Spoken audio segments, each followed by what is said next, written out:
So backing up for a second, we can talk a little bit more about, I don't know, I guess EMS's story.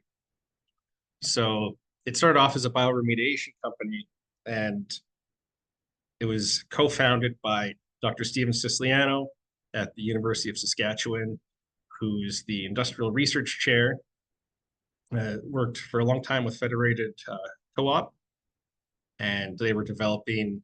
Steve and his team were developing these biosim solutions to try and remediate mainly a lot of gas stations. And as they were doing this, this is students doing their masters and their PhDs and that sort of thing. And so they apply a treatment, and they might have to wait a few months or possibly up to a year to be able to, have somebody get a soil sample or get a water sample so you can see how that treatment is performing. So it's kind of a slow return to be able to assess those treatments. So they thought, well, is there some kind of automated ways? There's a sensor we can put in. And so they looked into it, and there was some readily available tech that hadn't been applied in this space.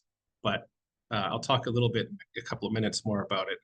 But basically, we built these sensors. Okay, now we can monitor hydrocarbons so we can get an idea quicker about how these treatments are responding. And then one of Steve's PhD students actually mentioned, you know what, this sensor is actually really could be really helpful for natural source zone depletion.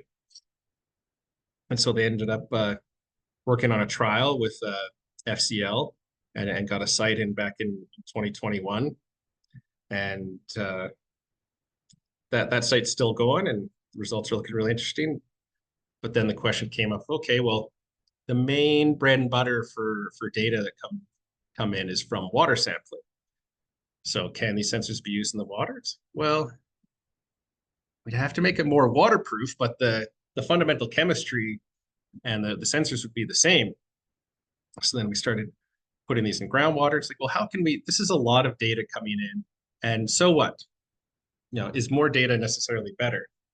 And so we hired on a PhD in hydrology who came on and developed these groundwater models based off ModFlow, which is the United States Geological Survey standard for groundwater modeling, and found that these could be really useful and really insightful, particularly for scenario management, that you put a bunch of data, whether it's from a phase 2 or just an annual sampling, caps and wraps.